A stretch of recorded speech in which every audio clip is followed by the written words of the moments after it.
En el marco de la Primavera Árabe en marzo del 2011, miles de personas salieron a las calles de Siria reclamando la democratización del país, reformas políticas, el fin de la brutalidad policial y la dimisión en contra del presidente sirio Bashar al-Assad, cabeza del régimen del partido Baas. En respuesta a las revueltas, las fuerzas de seguridad sirias mataron a manifestantes en las primeras protestas y estas se extendieron por todo el país, ocasionando posteriormente el estallido de una guerra civil. El conflicto desató el despliegue de distintas fuerzas en Siria, entre esos el gobierno sirio y aliados, fuerzas democráticas sirias conformadas por milicias kurdo-árabes, fuerzas turcas y rebeldes aliados, en el cual al principio del conflicto se agruparon bajo el nombre del Ejército Sirio Libre y luego faccionados en rebeldes moderados a grupos islamistas. La coalición internacional liderada por Estados Unidos comprende en teoría más de 60 países y grupos afines a Al-Qaeda.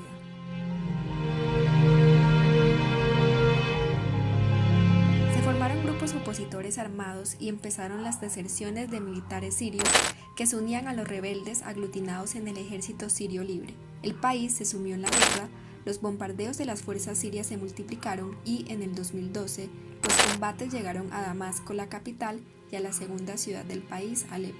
En este año, al-Assad consiguió ayuda de sus aliados y los rebeldes fueron creciendo y obteniendo armas. Los yihadistas aumentaron y las fuerzas seculares del Ejército Libre Sirio perdieron terreno. Aparecieron grupos como el yihadista Frente al-Nusra, filial de Al-Qaeda en Siria, y el Estado Islámico. En septiembre del 2014, una coalición internacional liderada por Estados Unidos, con Jordania, Bahrein, Qatar, Arabia Saudí y los Emiratos Árabes Unidos, empezó a bombardear al Estado Islámico. Francia inició los ataques en septiembre del 2015 y Reino Unido en diciembre. Rusia comenzó en septiembre atacando a los terroristas del Estado Islámico, pero además a grupos rebeldes, consiguiendo que el régimen de Assad, que estaba al borde del colapso, haya recuperado terreno en zonas claves como Alepo en el norte.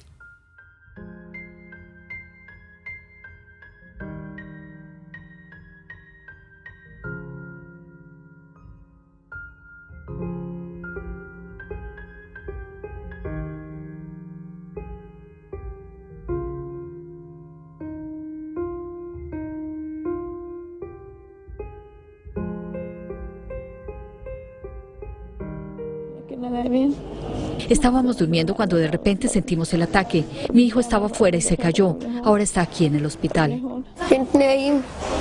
Yo estaba durmiendo cuando sucedió el ataque. Después salí con mi papá y me empezó a doler mucho la cabeza. Cuando desperté, ya estaba aquí en el hospital.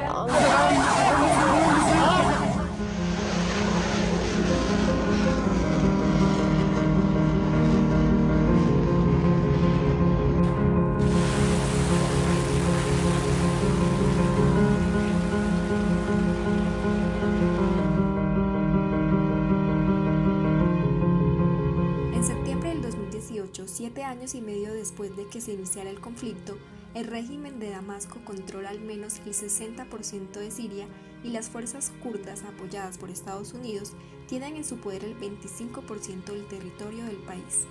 Mientras las armas guardan silencio aparente, la guerra de Siria hoy, en 2020, entra en su 10º año con un coste humano de una guerra residual interminable. La devastadora contienda acumula un alto costo humano y un desplazamiento masivo de la población civil.